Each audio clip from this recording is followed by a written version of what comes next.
Hi, I'm Teresa, and I just read a book from my childhood that I thought fondly of, and I am now very disappointed with.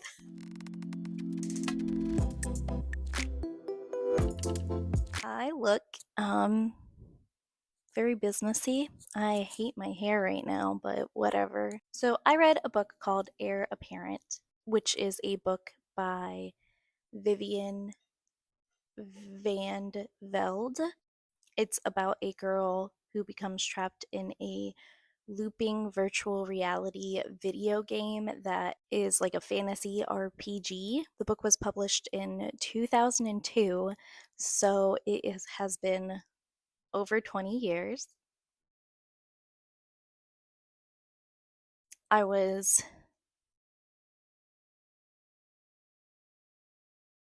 oh my god, how old was I? I'm about to turn 30, so 2002, 20 years ago, minus a little bit. So I read this book back when dial up was still a thing, when there was The Sims, no numeral after it, pre woohoo, when Quizilla was my go to site to read fan fiction, and Nickelback was very big. This is how you remind me. Anyways, I was probably 10 or 11 or 12 when I first read this book. And to give a little background on it and the author, Vivian Van Velde is an author of numerous young adult books that started in 1980 and has continued with her last published book in 2019. Heir Apparent is a standalone novel, but it does have the same setting as two of her other books. If you look it up on Goodreads, it will say that it's number 2 in a series, but it is not. It does take place in the same world as her other works, well, two of her other works, User Unfriendly and Deadly Pink. Beyond what she has published, there is actually not a lot on her personal life, which is a stark contrast to a lot of other authors these days. Now, I would like to go over the impressions that I had before rereading this book. From memory, this was probably one of the first, if not the first, sci fi book that I read in my life. It was also the first book or piece of media, it was the first piece of media that I encountered that had like a Groundhog Day phenomenon. I'm pretty sure definitely Groundhog Day was a movie, but I hadn't seen it. I also remember just so much death in this, which was surprising for a children's book.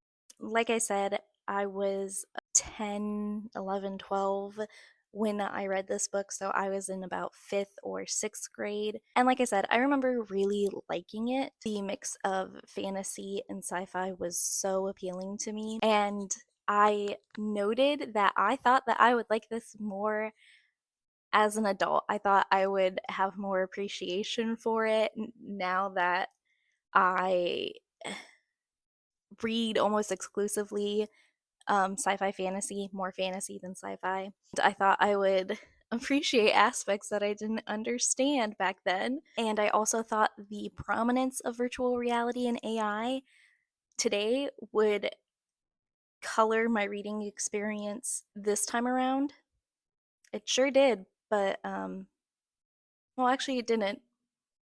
I, I'll get into it. So, Heir Apparent starts with us following a 14-year-old girl who has just received a gift certificate from her father, who she has a strained relationship with. She also has a strained relationship with her mother and lives most of the time with her grandmother, but her father has sent her a gift certificate to a virtual reality arcade. She makes it to this arcade where there are protesters standing outside. The protesters are a part of a organization called Citizens to Protect Our Children.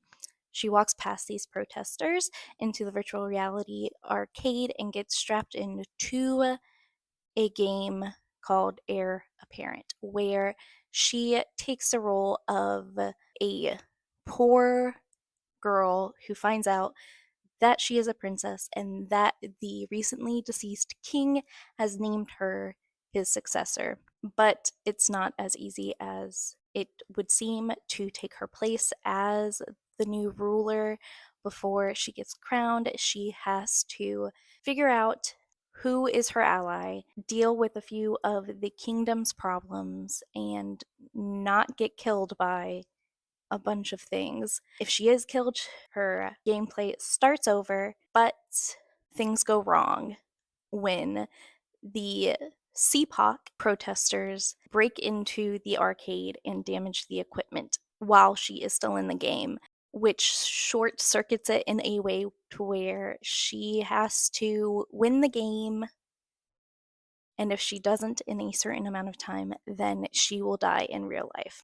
Now, I really like the concept. I thought it was going to say a lot about artificial intelligence, and I also was really surprised by the inclusion of an organization whose goal is to protect children, and I thought it was ironic that they, are endangering a child's life.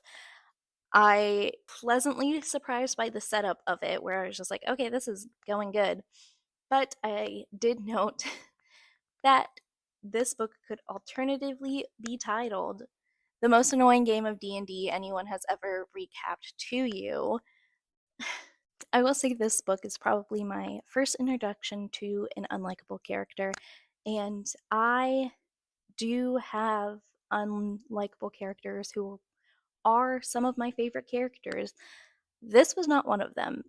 Princess Janine was an unlikable character, and so was every single other character we met in this story. There were a number of moments where the voice of this 14-year-old girl was completely too mature.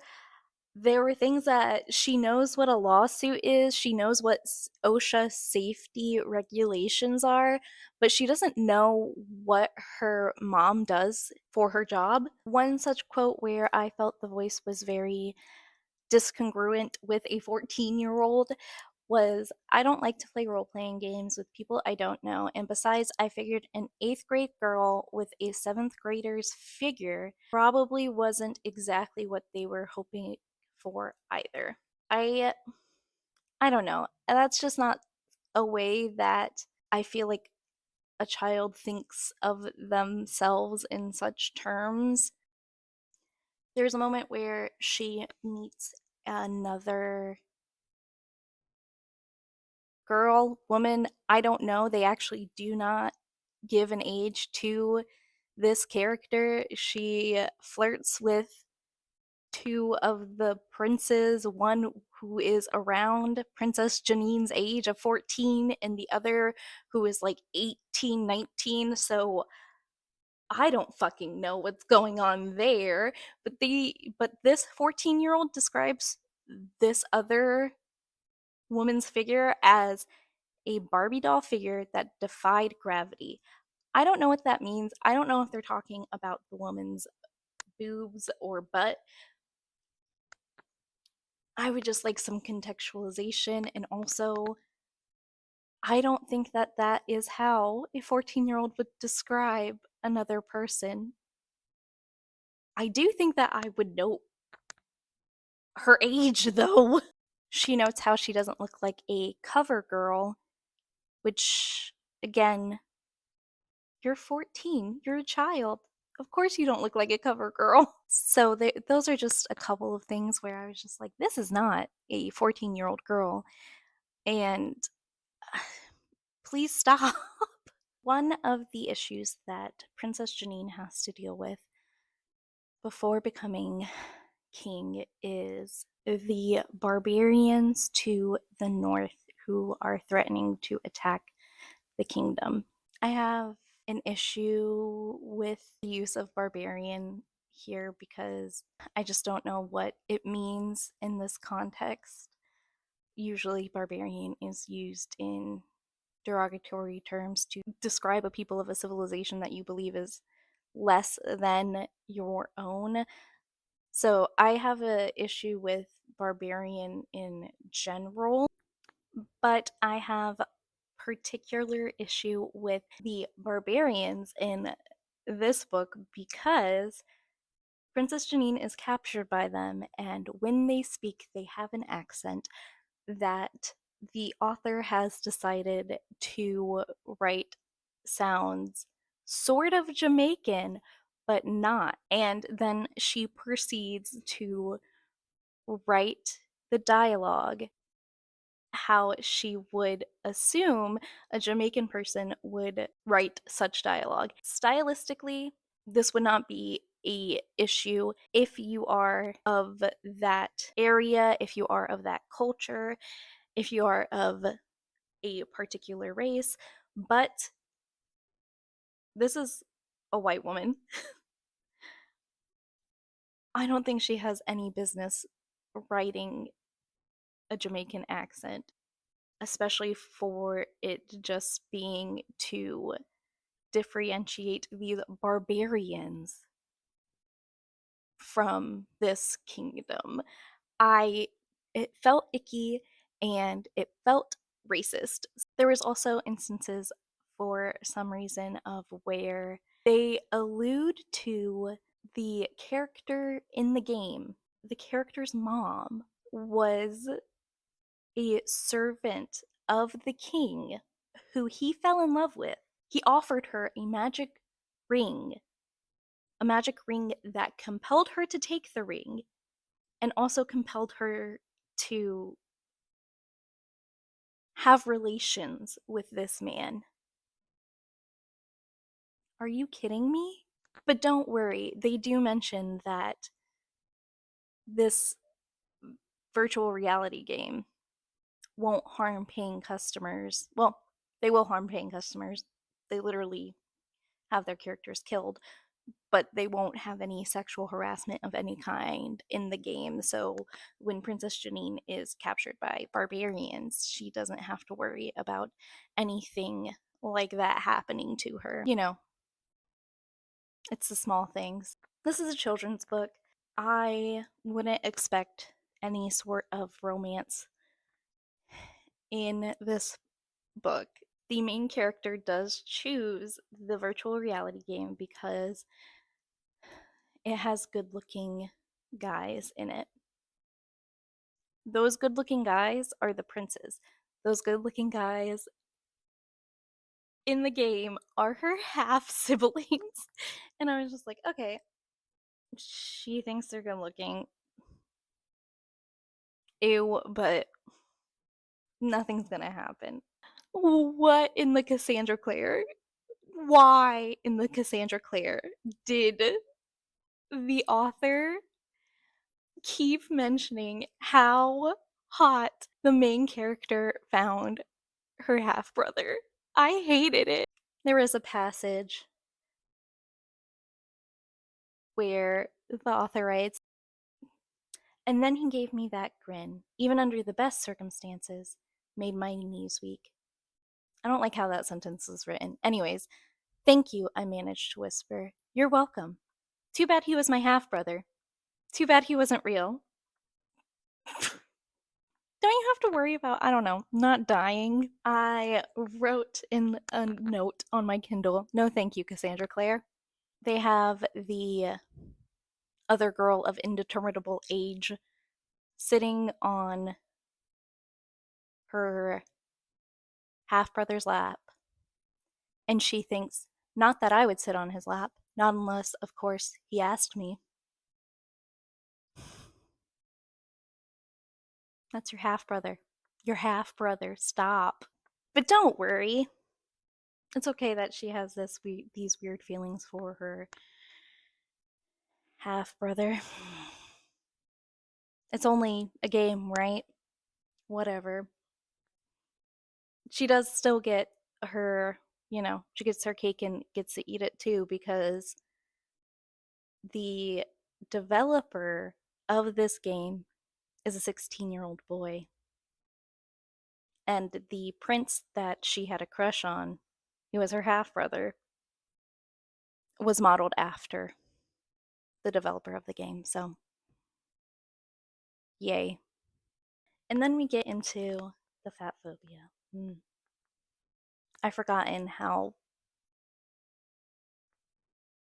deep hatred of fat people ran in the early aughts. It's still rampant today, maybe even more so, but it was just in your face, so in your face back then that they even put it in children's books. I mean, they still probably do. What am I talking about? But in this one, it starts with a larger religious woman who talks about the religion in this game that they refer to as oneness. It's kind of silly. I thought that they were going to make some parallel here because the main character is Catholic. She goes to a Catholic school. I was hoping for some higher commentary. I don't know why. But this character, this religious character, says, throws off the balance of one. It's like a fat woman trying to stand on one foot. I'm sure plenty of fat women can stand on one foot. Being fat doesn't automatically deter your balance because being fat doesn't automatically mean that you are unfit or unhealthy. They say fat ladies, and I made a note that's just a angry face. I actually don't know the context of that one, but it made me think of fat phobia. The main character says, one glance told me that if Bliss shopped at the mall, she would need clothes whose size included at least a couple of X's. And she is borrowing a servant's dress because in the game she is a shepherd and she stinks and they need to clothe her in something better. And so they give her to Bliss, who is a larger woman, and they just keep saying how fat she is for no reason other than comedic relief. Oh god, I don't even remember what this was from, but in dialogue, someone says, everybody's fat from the perspective of someone who's been dead 100 years. What does that mean? What does that mean? God! Again, with the religious character, they state while they are going someplace, whose size and age pretty generally made her the last to arrive. Again, fatness does not determine somebody's health or fitness. It is not a determinant for those things. It can be a symptom of a disease where you have issues with your thyroid. It could be a sign, sure, but it does not immediately mean a person is unhealthy or unfit, okay? And I just want to stress that. I hate that it was in a book that I read as a child and probably helped with my perception of not only myself but of other people. And I just wish that instead of making it the butt of the joke, like some representation to show that fat people are actually people too would be great. It would have been great to see in this as well. I didn't need a 14-year-old just harping on how her body looked. I didn't like that. I really, really didn't like that. I posed a question for myself before going in reading this book, and it was, is it still relevant? I went into this thinking that because it dealt with AI and virtual reality, and that it was sci fi and fantasy, often of which are used to make statements about the way the world is, make some sort of commentary. I thought that this book would potentially offer some insights. So I wanted to see if it was still relevant. And I noted that it does present some interesting questions in the beginning. When she's going to the arcade, she is on a bus that is powered by AI, and there is mention of how AI is not like the human brain. And there are huge issues with AI that I was hoping that this would bring some insight into. It does not.